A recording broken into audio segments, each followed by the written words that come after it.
بسم الله الرحمن الرحيم والضحى والليل إذا سجى ما ودعك ربك وما قلى وللآخرة خير لك من الأولى ولسوف يعطيك ربك فترضى ألم يجدك يتيما فآوى ووجدك ضالا فهدى ووجدك عائلا فأغنى فأما اليتيم فلا تقهر وأما السائل فلا تنهر وأما بنعمة ربك فحدث. Translation of Surah Ad-Duha, the forenoon. I swear by the forenoon and by the night when it becomes peaceful. Your Lord has neither forsaken you nor has become displeased, and the hereafter is much better for you than the present life. And of course, your Lord will give you so much that you will be pleased. Did he not find you an orphan and gave you shelter? And he found you unaware of the way, then he guided you, and he found you all in need. Then he made you need free. Therefore, as for the orphan, do not oppress him, and as for the beggar, do not scold him, and about the bounties, do talk. Assalamu alaikum, everyone, and welcome to our last session of Mind, Body, and Soul. I am your host, Nazia Anjum, and I will be with you over the next hour, inshallah. Thank you, everyone who has stayed with us over the last 5 weeks. We have covered spiritual well-being, which is our first session. Then we looked at financial well-being, physical health and well-being. And last week, for those who didn't join us, we looked at coping with bereavement and loss. Don't worry if you didn't get a chance to join us with those sessions. You can go onto YouTube and you'll be able to find all of the sessions there. Any problems, email UKIM Sisters and we'll be gladly able to help you. Please do forward the link to your family and friends so they can benefit from all the sessions that we've been doing. Right, so today it's all about looking after our mental health and well-being. Again, you will have the chance to ask questions in our Q&A at the end. So please jot them down as we go along. And at the end, please raise your hands and our technical team will be able to unmute you. Just a bit of housekeeping yet again. Please, if you can, keep your videos off and your mics on mute throughout our program, just to avoid any background noise and disruption. So today we have our guest speaker is Sister Salma Yaqoob, who has kindly taken the time out of her busy schedule to highlight and talk about the importance of our mental health and well-being. Now, for those who don't know Sister Salma Yaqoob, she is a qualified psychotherapist and she holds a degree in human and applied psychology, as well as a postgraduate diploma in counselling and integrative psychotherapy. She works as a senior manager in an NHS mental health trust. She's an activist, commentator, broadcaster who was named by The Guardian as the most prominent Muslim in British public life. She has appeared on many channels on BBC, Newsnight, ITV, and she's written columns for various publications. And she's received numerous awards, including an honorary doctorate from Birmingham City University for services for public life, having served as an elected councillor in the city. What a remarkable lady, and ever so busy, and kindly has taken the time out to highlight again the importance of mental health and well-being. So without further ado, I'd like to welcome Sister Salma Yaqoob.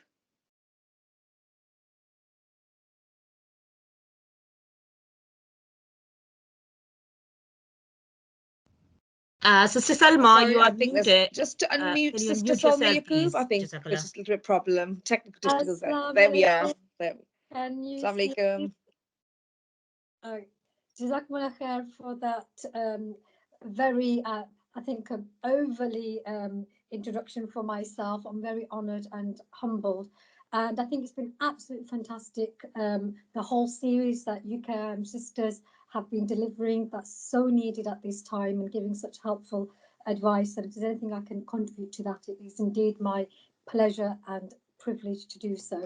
So, the topic that I've been asked to speak to you on is about mental health, but I will emphasize right from the outset that I'm keen that people who have questions can ask them. So we'll leave plenty of time for discussion, because especially when it comes to these kinds of issues, I know it can bring up things in people and they may want to be able to unpack some of those things.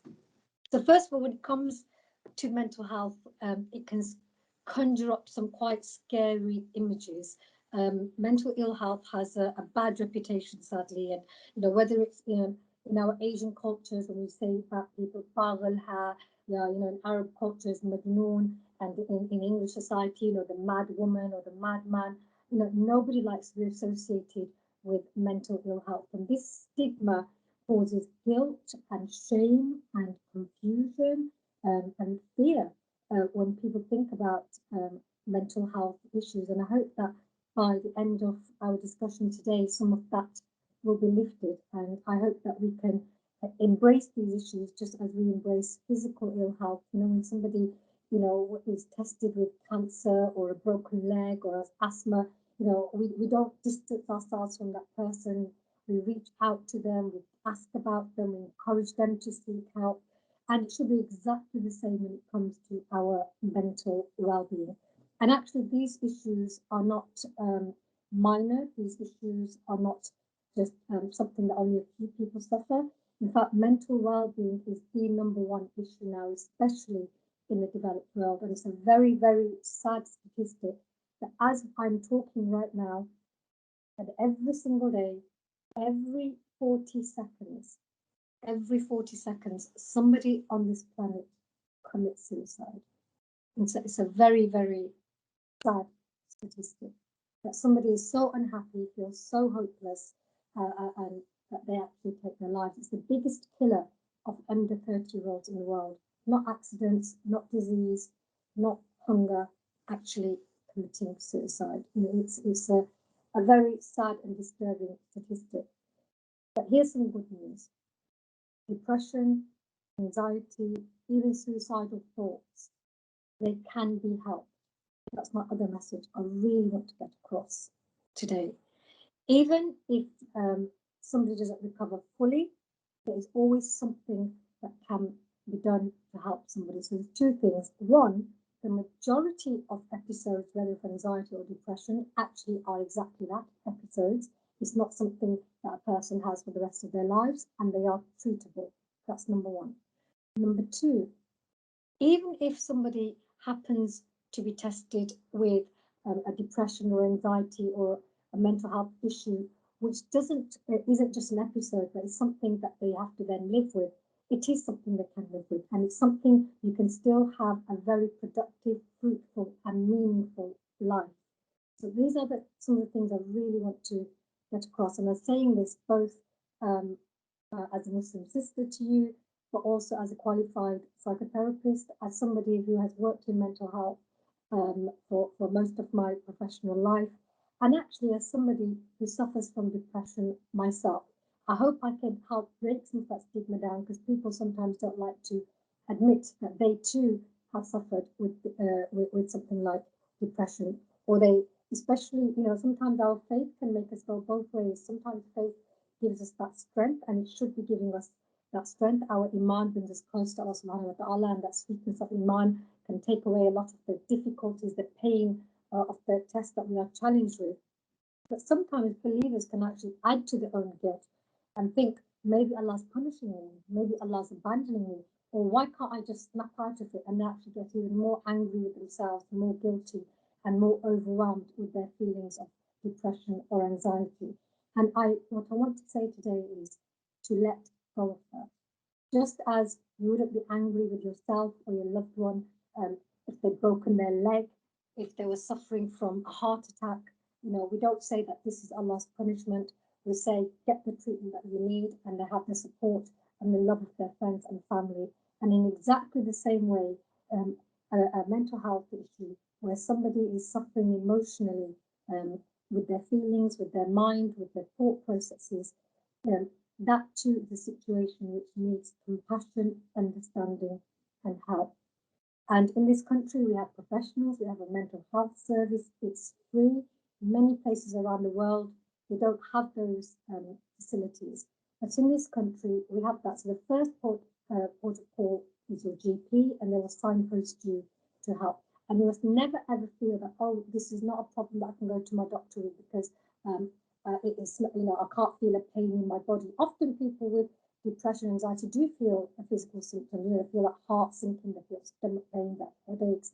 All these things can happen. But sometimes people think, oh, well, unless I'm suffering great physical pain, I can't talk to my GP. It's just my feelings. No, the GPs are trained and they want you to come and ask for their help. And even with COVID and everything that's going on, in fact, especially with COVID and everything that's going on, we must look after our mental health and seek help when we need it. So professionals are there.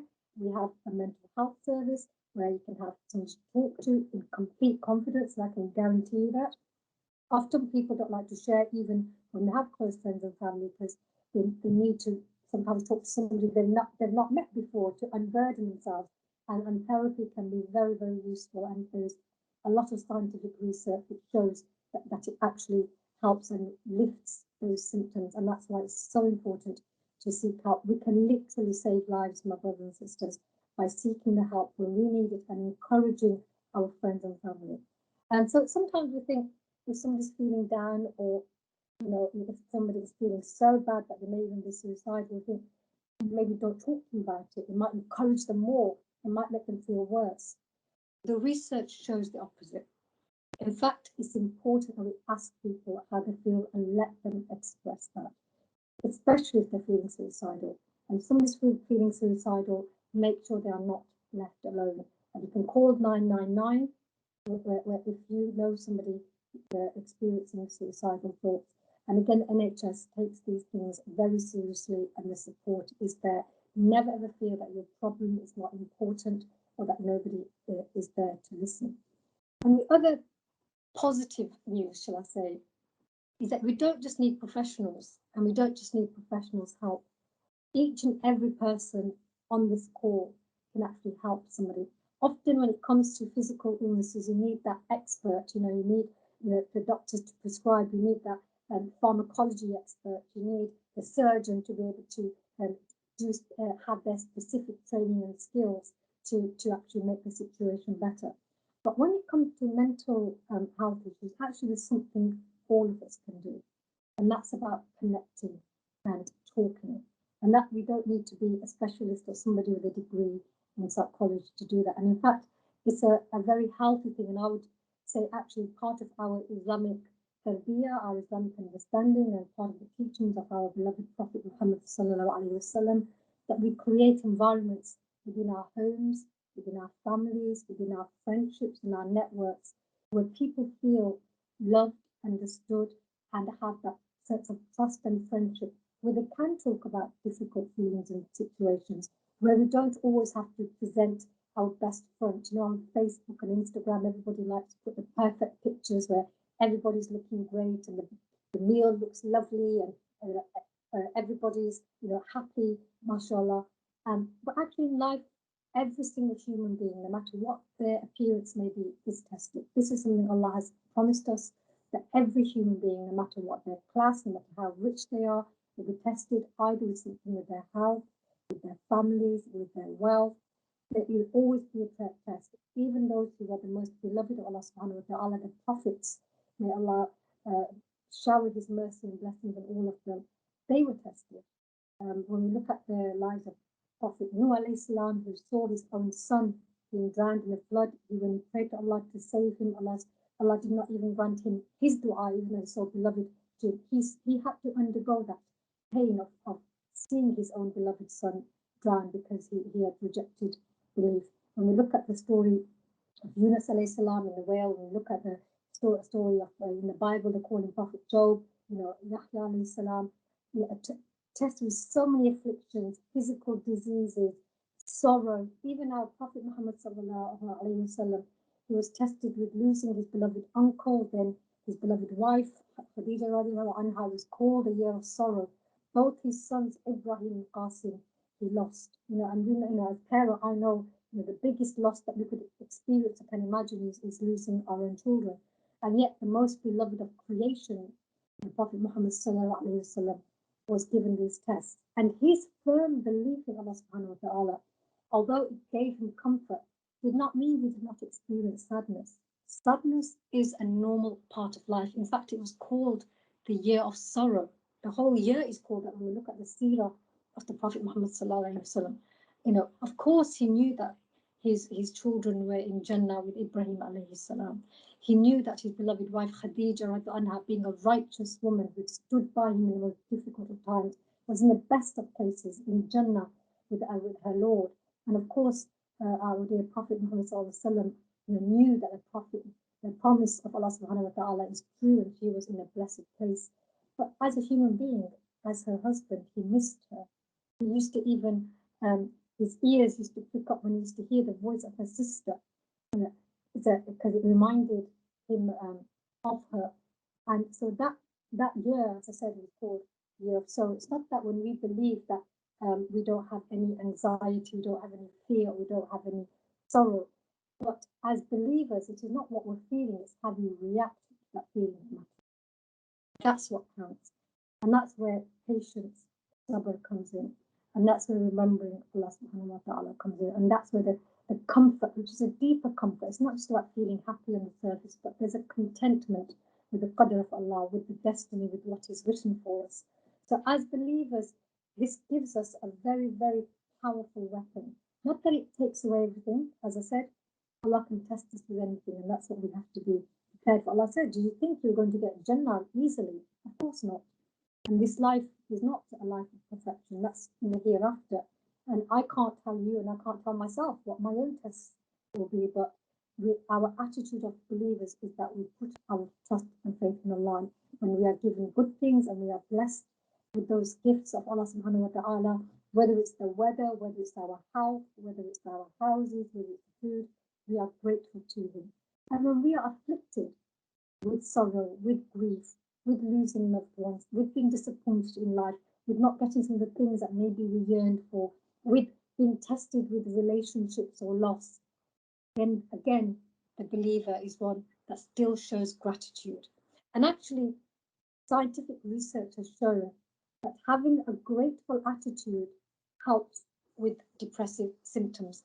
Just being grateful every single day. So here's a practical tip that whichever salah is your first one, inshallah, be Fajr, but if those are people who, get up later, if your first salah is Zohar, be it at your Zohar prayer, make sure at least in one salah every day you just think for a few seconds what you are grateful for. It could be anything. It could be the fact that you're sitting on that prayer mat. It could be that the central heating's working. It could be that you had a nice glass of water. Or Sorry to interrupt, Sister Salma. People are saying they can't hear you properly, clearly. I think so. It's something to do with your volume. If you could just adjust a little bit, please. That's been lots of people have been saying, I'm so sorry. I didn't want to interrupt, but if you could. Jazakallah. Jazakumullah khair for letting me know. My volume is full on this end, so I don't know if is it still not clear. Shall I just talk a bit slower or?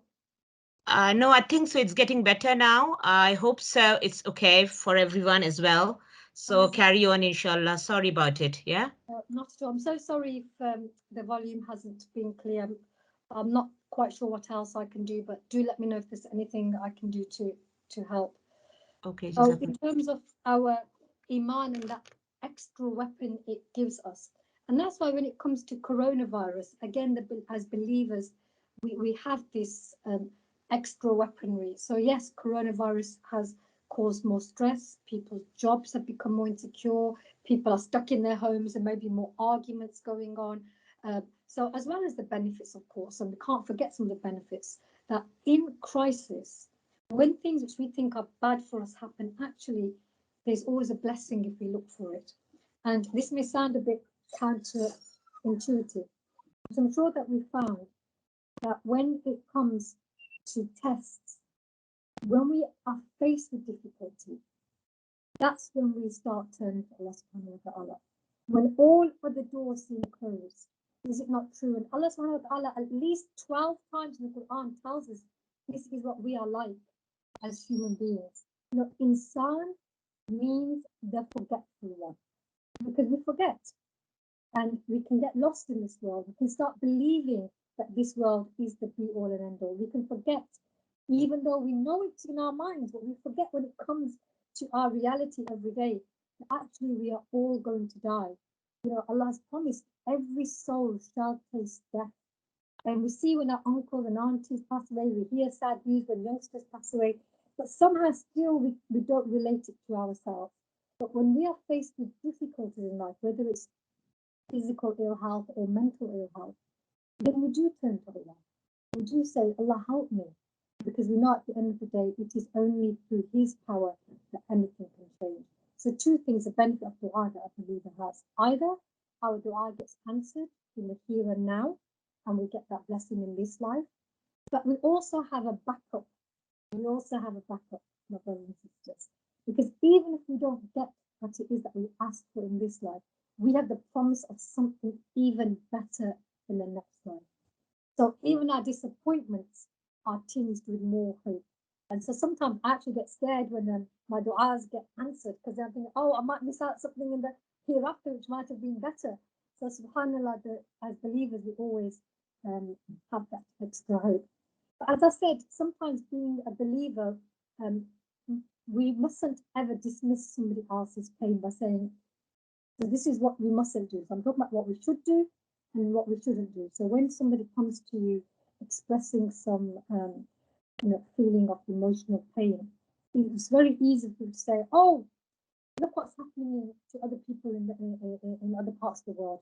You know, they're suffering war, they're suffering from starvation, you're just being ungrateful, and that's why, you know, and if you just just pull yourself together and you'll be fine. And of course, if somebody was able to just pull themselves together, they wouldn't have depression in the first place. So, you know, there is no point in saying that and adding to somebody's burden. I can tell you now that the people who suffer with depression and anxiety are already beating themselves up. They will beat themselves up more than anybody else can beat themselves up. I can tell you that.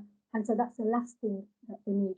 What is needed is some empathy and compassion. And that's where I'm saying you don't need to be a psychologist or a doctor or a psychiatrist to give that compassion. You just need your own humanity, and we all have that. And if from a young age we can encourage our children to be honest about their feelings, to share in their disappointments, to be able to express that so they don't just hold onto it in themselves and suppress it, that's certainly a very useful thing. But even as adults, it's a gift we can give to one another. You know, one of the most beautiful gifts one person can give another is to accept that person. Who are the people that we love in our lives?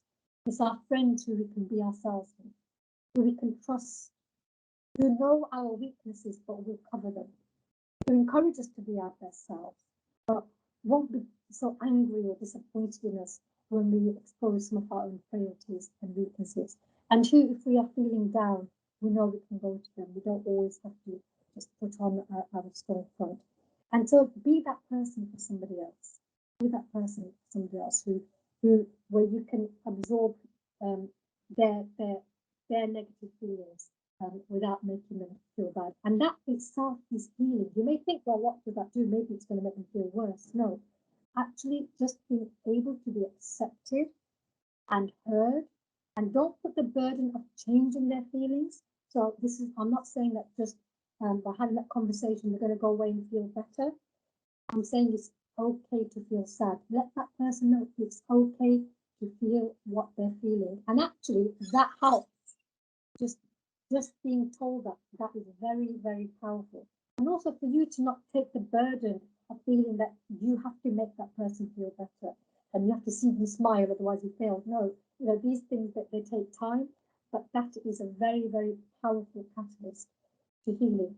I'll share with you a very powerful example of that. In some countries, as I said, they can't afford, you know, these wonderful healthcare systems that we have. And in Zimbabwe, they have like one psychiatrist for every 1 million people. And this psychiatrist was very distressed because, there were patients of his who were committing suicide. He couldn't reach enough people. The catchment area was so large. So we had a brilliant, simple but brilliant idea. He trained grandmothers to sit with people, and they called it a friend bench, and just sit there and listen. And he trained these grandmothers in what is called active listening. It is a skill. It's not difficult to learn. You think conversation is easy, but actually it's quite hard. It's easier to talk than to actually really listen to somebody. We all want to jump in and butt in and solve the problem. But actually there's a healing in just being able to listen to somebody. And he taught this grandma to do this. And somebody had actually been suicidal, and she'd got AIDS, got 2 young kids. Her husband had left her. She'd lost her job. She felt suicidal. She said, I just feel like I want to even kill myself and my children because I can't cope and I can't get any help. She spent 6 sessions just being listened to by this grandma. And after that, she was motivated. She found her mojo. She got out there. She got her job. And it was simply through the power of listening. So whether you're an elder, a grandma, whether you're a mother, whether you're a brother or a sister, the power of being there, of bearing witness, of just sitting with somebody's pain, there is a real healing in that. So I hope that although these are heavy topics, I'm trying to instill here how actually there are some simple things that we can do to help. And by doing that, they actually did a scientific study of this, and they found that these grandmothers were actually more effective than even the doctors. That's how powerful this is. Because when it comes down to it, depression, anxiety, stress, these are all things that we need as human beings. We need that connection. And this epidemic of loneliness, of depression, a lot of it is down to not having certain basic human needs being met. And a lot of those are around connecting and expectations around that. So I salute the UKIN sisters for doing what they're doing, because through these seminars, through the sisterhood, through the brotherhood, through these conversations, we are helping to keep those connections tight and to be there for one another. And there is no price that can be put upon that. And it is very much in the sunnah of our Prophet Muhammad sallallahu alaihi wasallam, who was the best of guides, who himself, on a very simple thing, you've probably all heard of this hadith about smiling. And let me tell you that there is a physical level to this. That just when you smile, and I'll end on this before I come to the questions, because there's so much I want to talk about and discuss, but I said I wanted to leave time for questions, that if there's anything people want to unpack, we can do that. Just by smiling, even if you don't feel like it, I can't see you, so you can just do this to me now. Just smile, looking at the screen that you are, whether you feel like it or not. Just do that for 60 seconds, and what will happen is your body, without you having to tell it, will release something called endorphins, serotonin, dopamine, and these are the very chemicals that are in antidepressants. This is the wisdom of our beloved Prophet Muhammad sallallahu alaihi wasallam. And when somebody smiles at you, you can't help but smile back. That's what happens, right? When 2 people meet one another. And the other thing, we give salams. In COVID, we have to keep a physical distance, but the barakah that we have with our customs and the sunnah, just the physical touch also releases endorphins. And again, we can do this with our children, with our partners. There is a mental well-being aspect to the physicality of smiling, hugging, and salams with our handshakes and kind of physical touch. So as human beings, we are created to need one another and to be around one another. And as we go to the questions, I'll just ask the slide to be put up. I don't know if sister can share that, or if I share from mine. Let me know if this comes up. Can everybody see the 5 ways to mental well-being? Are you able to see that? Are you able to see it, Sister Salma? Oh, there's useful contacts there. And please do and take screenshots if you're able to, because I'm leaving some useful contacts This is Inspirited Minds, Islamic counseling, if you want to go for Islamic counseling, but there's lots of numbers that are very useful there. But there's another slide, another picture that I'd sent, which says 5 ways to well-being. And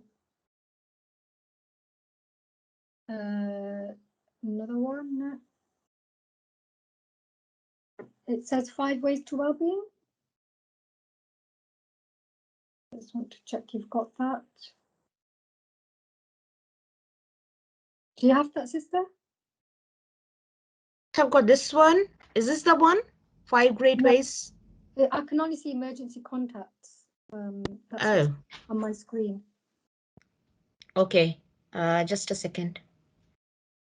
Can you see this one? It's still saying emergency contacts. Okay. To sure. Just give me a second. It was the first one, Azra? No. Yeah, it is the first one. No, the one 5 great ways. Okay, so as the sister's putting it up, and again, if you take screenshots of this, I said these are something that you can do for yourselves and for your family, and it's a very easy thing to remember, these 5 things. So, and there's an acronym, GREAT.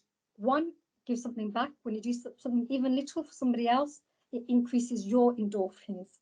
2, relate to other people, that connection. When we connect with people, it helps lift our anxiety and depression.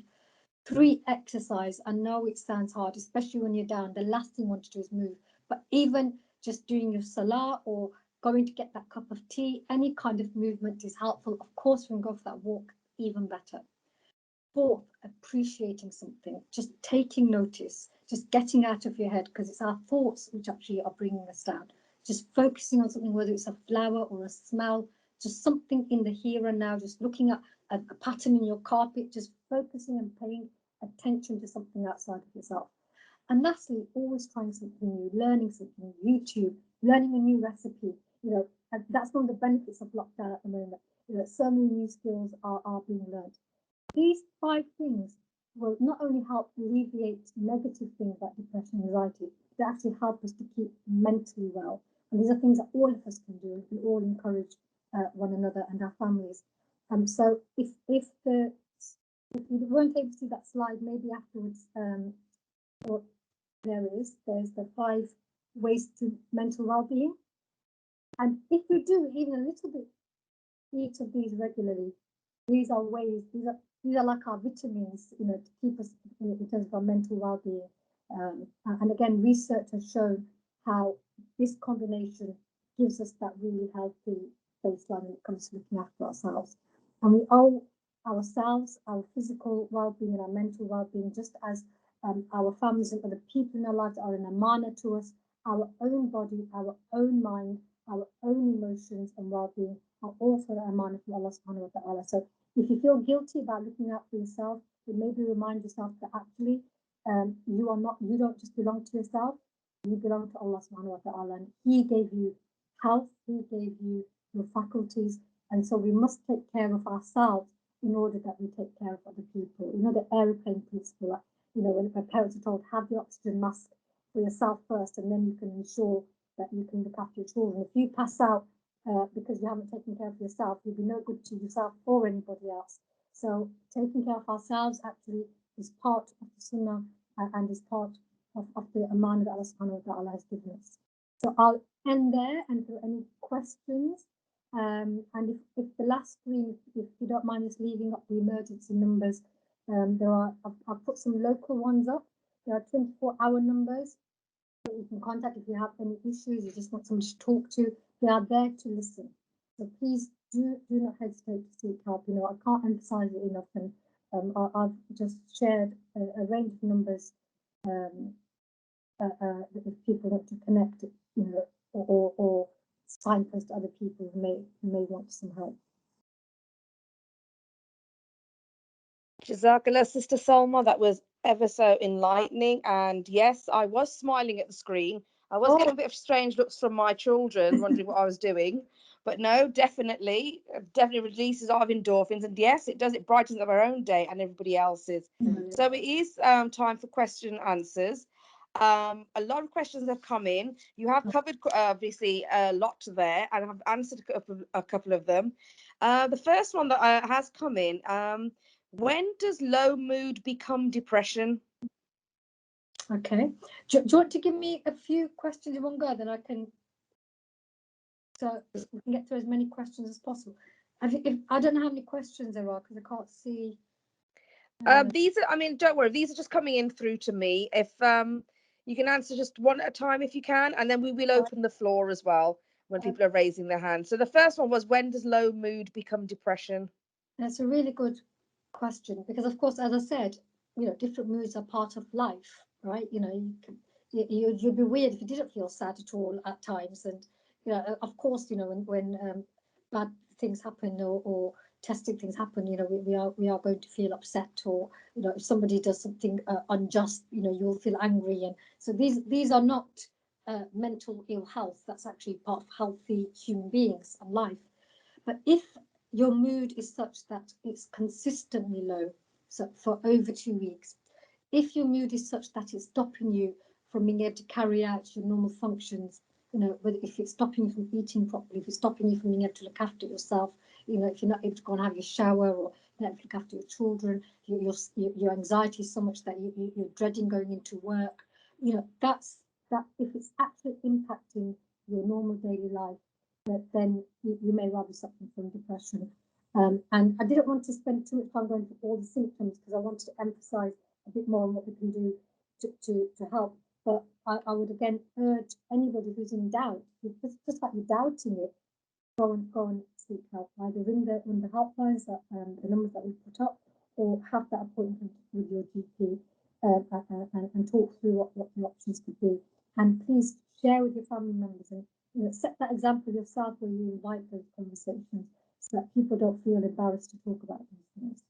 So I hope that answers that question.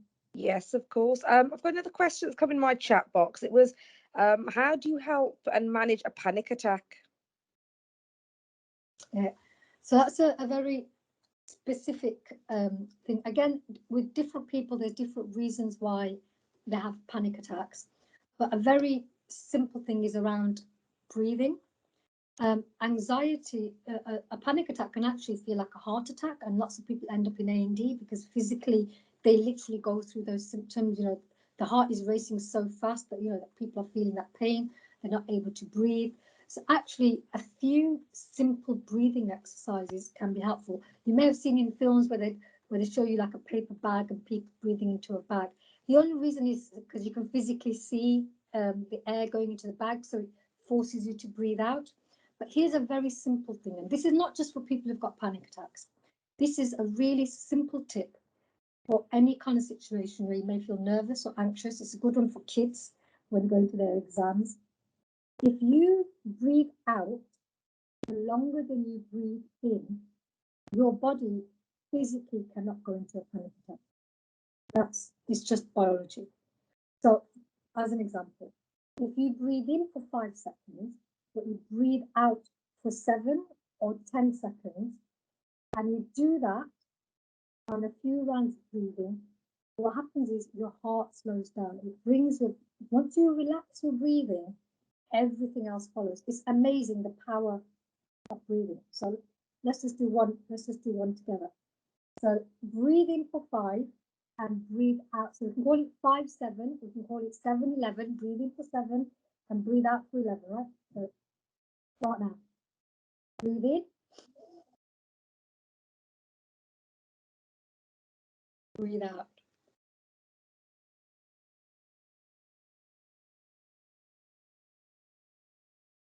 Right. So we did in for 5 and out 7. And again.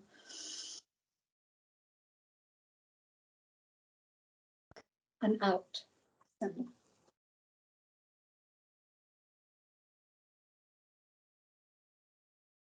In.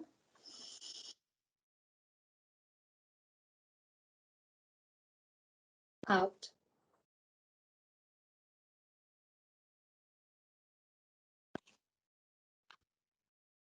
And again, in. 1, 2, 3, 4, 5. And out. 1, 2, 3, 4, 5, 6, 7. One more time.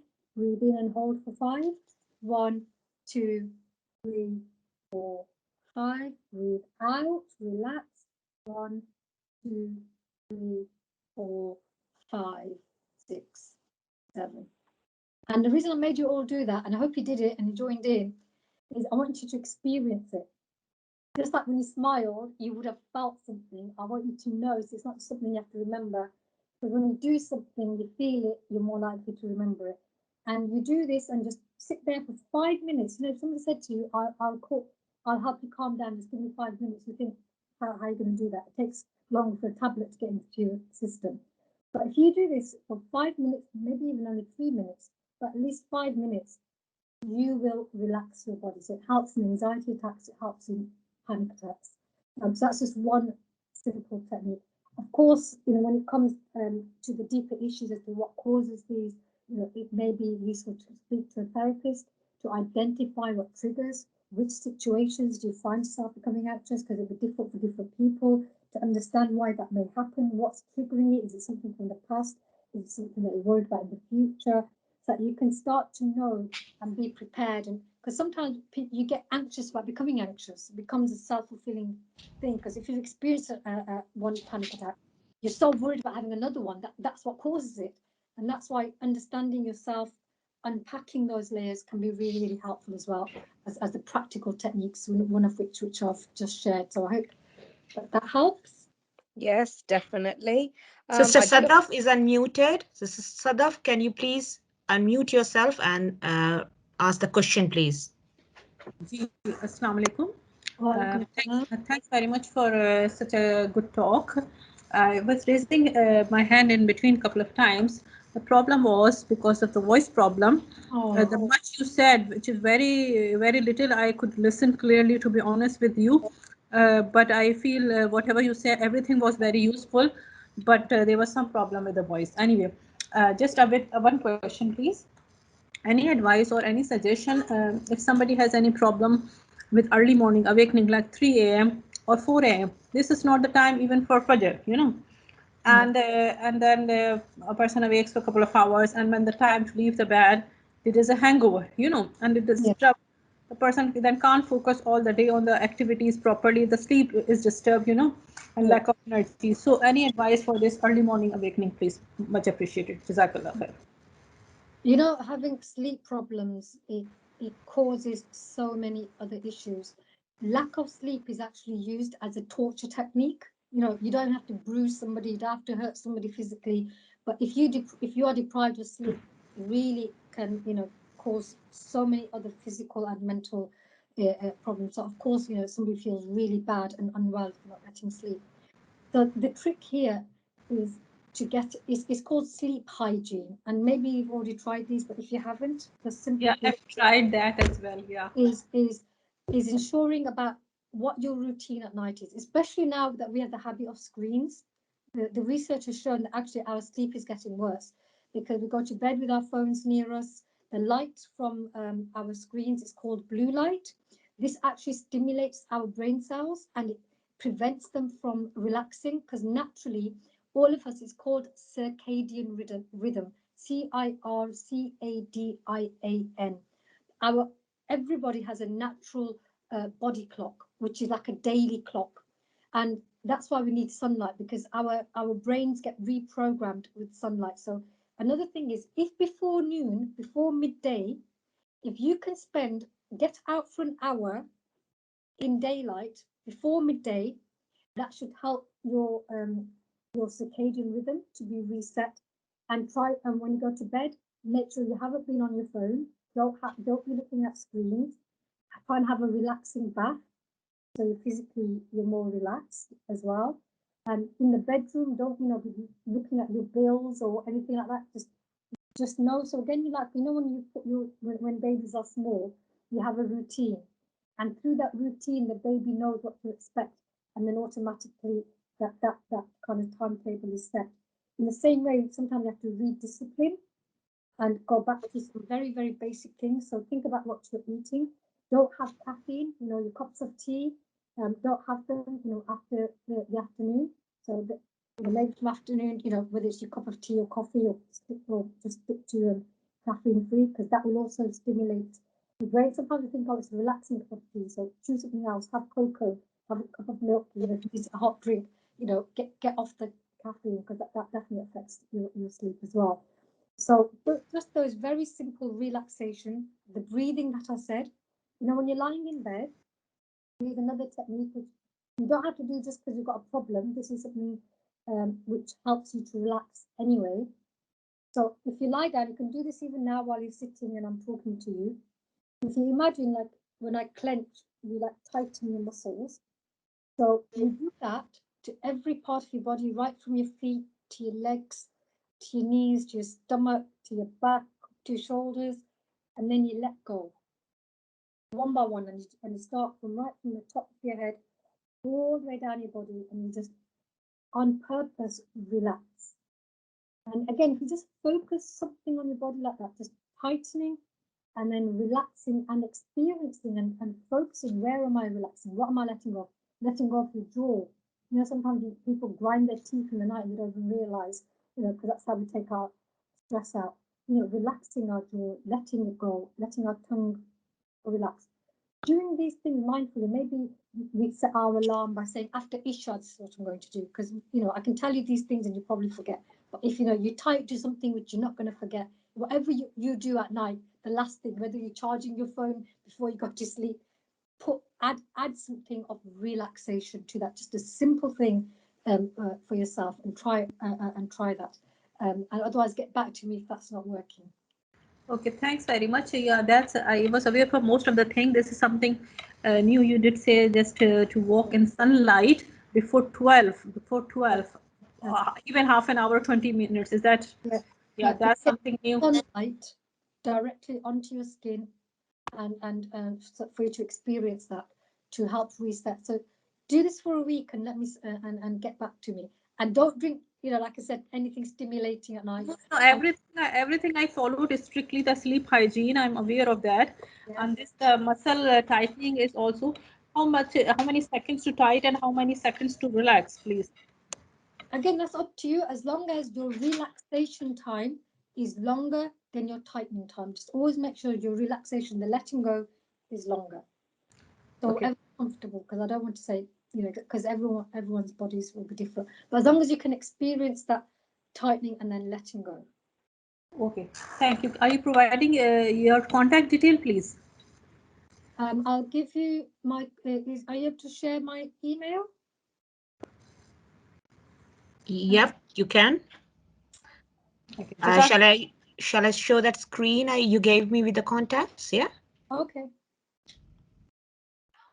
Jazakallah khair, sister. Okay.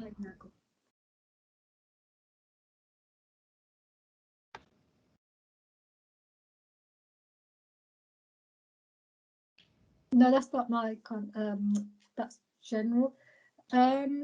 Unless if you have Sister Azra's number, you can pass on the details from them. Are you in touch with one of the sisters? Yeah, inshallah, man. Yeah, that's great. Yeah. Yeah, I don't have Sister Azra's number.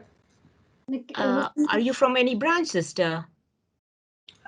You can leave the details with sisters either in the Luton branch or Sister Shine in the Luton branch. They can convey to me. Or my mobile number they have.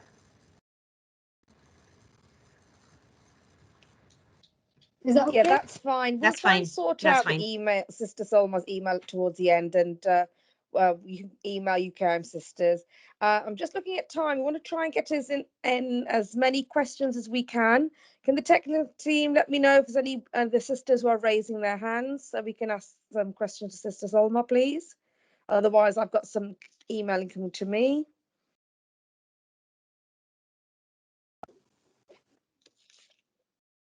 So I did have another question that came in. It was about cultural shame about talking to therapists. Somebody's put in, how do I convince my family that I should talk to somebody else rather than family, somebody who's non-biased? How do we approach that? If you could just share your thoughts on that, Salma, please. Okay. Yeah, that's a really important question, because as I said, ideally we should create an environment in our own homes and with our friends where people can talk to us, where you can feel that trust and confidence to go and speak to somebody in your family. But of course, sometimes it's actually easier and more healthy to unburden ourselves to complete strangers, and who are there as professionals, and that's what their job is. And there's absolutely no reason to not do that. As I said, this shame that we put upon it makes absolutely no sense. I can tell you now that there will be every single person on this call will have at least one person in their family who suffers from mental ill health, either yourselves or somebody directly that you know, because it is so common. It is so common. So there is no point in trying to pretend that this doesn't happen. And if you look at the examples of our prophets, they didn't show shame in talking about their feelings. They showed their sorrows, they showed their anger, they showed their fears, they showed their vulnerabilities. When the Prophet Muhammad sallallahu alaihi wasallam, when their first revelation came to him in the cave in Hira, he ran home, and he was shaking and he was covered in his blanket, and he went to Khadija radiallahu anha, and he turned to her for help. He wasn't trying, because this idea that if you're a man, you don't ask for help. No, we've got this wrong concept of what being a man is. Or if you're a good wife or a good mom, then all you do is stay quiet and just take everything stubbornness up the chair. If you're getting beaten up, just sabr. No, Allah doesn't tell us to be oppressed or to oppress somebody else.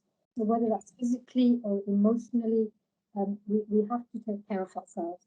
And going to experts, whether they're psychologists or doctors, this is something actually we should be encouraging each other to do. And as I said, as somebody who's gone through these things myself, as somebody who's helped others too, I can tell you that it works, and it's really, really important that we do that. If anything, we should be ashamed for making people feel. That's what we should be ashamed of. And we need to lift that to shame of the suffering. Because how can we say we are compassionate? How can we say that we give to charity? How can we say that we pray to Allah subhanahu wa ta'ala? How can we ask Him for His mercy and understanding if we are not prepared to be merciful and understanding and compassionate to each other? And actually that also starts with ourselves. Sometimes we are most hard on ourselves. And one trick for this, or one tip, that is, do we treat ourselves as we treat our best friends? Like if I came to you, I'm very confident if I say I'm feeling really down. I'm sure a lot of you would say, oh, I'm coming there to say some nice things. But how often do you not do that for yourself? How often do you say, how dare you feel down? That's not important. You shouldn't be feeling like that. Pick yourself up. You're not a good person because you're feeling down. These are the messages that we need to stop saying to ourselves and stop saying to our dear ones when they come to us. It's actually a precious gift when somebody is able to be vulnerable in front of you. That is a gift that's bringing to you of trust and confidence and that rawness. And it's also a gift that you give to them, that you are able to bear it and to hear it. And sometimes the best gift is to signpost to somewhere else where they can have that unburdening in complete privacy and confidence. That's what they need. So even if somebody else has these different views, we change things by doing things ourselves. So my first advice is make sure that you give that advice in your family, and whoever is experiencing this or needs it, if you're the one who needs that help, then ignore those that negative talk, that talk which says it's bad to ask for help. Just again, God forbid if you had cancer, God forbid if you had a heart attack, God forbid you fell down the stairs and broke your leg. Would somebody be sitting there saying, oh, it's a shame if you were to go and get help? Of course not. They'd say it's a shame if somebody tried to stop you from getting help. So in the same way, if you're feeling emotionally vulnerable, emotionally hurt, emotionally broken, or you're struggling with daily life, you must seek help. It's your right to seek help. You deserve that help. Thank you ever so much, Salma. Definitely. And I was just going to say, this is more of a comment, and we're all, like you said, we're all capable and we all have skills that we can help somebody in any shape or form. And I know lockdown just because we can't visit someone, we can pick up that phone, give somebody a call, ask how they're doing, dropping a bit of shopping off or something. Helping somebody in any shape or form is going to make you feel good, and somebody else in our deen. We are here to look after each other. Charity isn't just, it could be like talking to someone, it could be not just monetary. So I think we're all capable, and I'm glad that lockdown in a way is getting lifted, that our masjids are not, it was an open forum to discuss about what was going on in the community and have that chance where people could connect. So setting up coffee mornings or something, so sisters and brothers can connect together and chat about daily lives. It could be, and sorting out issues. So that's something that we could be bearing in mind. So yeah, definitely, we've all got that skill. Just Most chat and ask how everyone's doing. Yeah, and like, I know so many mosques have set up food banks and are helping communities, but even like here with, with the network, this has been one of the barakas of Corona. Like, we probably would not have had this conversation, and sisters up and down the country, having a discussion. The last question was about the shame and the stigma, but the fact that you, as UKIM sisters, are having this topic of discussion, you're breaking down that shame, you're breaking down that stigma, you're making that conversation in the open. And so this has been the barakas, that we are having these Zoom calls, maybe connecting with people that we might not have connected with, even though we haven't been able to see, our loved ones physically. And as you said, Sister Nazia, that there are so many things that can be done where we lift ourselves whilst lifting others, and simply asking somebody, how are you? And normally we all say, yeah, I'm fine, alhamdulillah. But having the time to say, how are you? And somebody to say, actually, I'm not okay. And just giving time. The most precious thing on earth actually isn't money, as I know many of you know already, but time. Time you can never create. Time you can never get more of. Time is something that we all have. And it's when we share that on our deathbeds, and when somebody passes away, when we remember the good of people, we always remember how they made us feel. Not what their job was, not what awards they got. We always tell the good stories, that we had, they helped us, how they made us feel better about ourselves. And it comes down to what time they gave other people. And that's a gift that Allah subhanahu wa ta'ala has given all of us equally. We all have time until our death. So Allah enable us to use that wisely and put barakah in it for us, and make us of goodness for other people, and inshallah increase our deeds, so we have a good hereafter for ourselves as well, inshallah. Inshallah, Ameen. Speaking actually of time, we do are running out of time at the moment, but yes, like, we should be utilizing our time, inshallah, from now on then, to be benefiting to our families and our friends and the community. I have a lot of thank yous to do. First and foremost, to Sister Salma, you've dedicated your time in providing. Sorry, I think there's been an interruption there. Just bear with me. Yeah, sorry, but please bear with us. It's a new way of living with Zoom and meetings and everything with technology. So I'm sure you'll all understand. So yes, a lot of thank you. So yes, Sister Salma, thank you ever so much. This is you've highlighted the importance of looking after our mental health well-being, which I'm sure everyone will agree that it's something we need to be doing for ourselves, educating our families and being there for one another. This is what humanity is all about, isn't it? So thank you ever so much. Please, we will actually get some details from you, because I know sisters wanted your email address. So if you can, at the end, we'll share that with Sister Azra, and we'll post it on our UKM page as well, for if anybody would like to contact you, or if you could signpost them to any other links that we've got. It is sadly our last session that we have provided for you. We hope to provide more sessions in the coming future. We would like to hear your feedback, so please do email UKM Sisters. Huge thank you again to all of UKM Sisters for putting this session together. I myself found it very beneficial as well. Loved joining you all on a Sunday evening. Thank you for everyone to take the time out on your busy schedules as well. Dedicated. Forward it to your family and friends as well, for those who couldn't join us.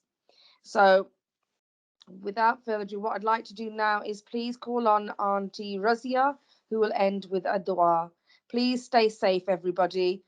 Remember each other in your prayers. And yes, pick up that phone, give us somebody a text. your neighbour, anyone. Ask exactly as Sister Salma said, how are you? Is there anything that you can do? And if there isn't, just obviously, again, smile and be positive as well. Jazakallah khair. Jazakumullah khairan, Nazi, for all the weeks of hosting. You have given your time and precious input in all the programs and beautifully hosted our programs as well. And Jazakumullah khairan, Salma, for the, I gave you such a short notice and you were available, and you have given us beautiful talk and so much practical tips. That's what we needed during this lockdown. And thanks to Sister Azra, she has put all the efforts in for the success of this program, and she's been doing hosting, recording, link sharing, and everything. And I cannot thank enough all of my team, all of the sisters who have put so much or little effort on their part of whatsoever they have done it.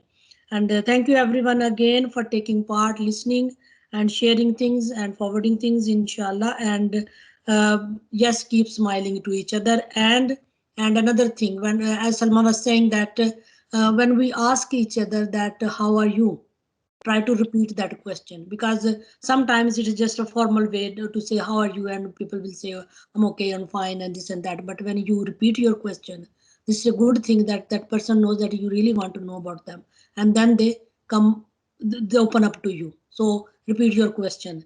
And the another message out of today's talk is sometimes it's okay not to be okay. So we are allowed to not to be okay as well. And Alhamdulillah, we have learned so many lessons out of these 5 weeks of talks. Everything is being covered, and hopefully we will get benefited when we do practicals in that fields. And we finish with the dua. ربنا لا تؤاخذنا إن نسينا أو أخطأنا ربنا ولا تحمل علينا إصرا كما حملته على الذين من قبلنا ربنا ولا تحملنا ما لا طاقة لنا به واعف عنا واغفر لنا وارحمنا أنت مولانا فانصرنا على القوم الكافرين. Our Lord, do not impose blame. Our Lord, do not put. Where is my? Sorry, my translation is gone somewhere. Our Lord, do not impose blame upon us if we have forgotten or erred. Our Lord, and lay not upon us a burden like that which you laid upon those before us.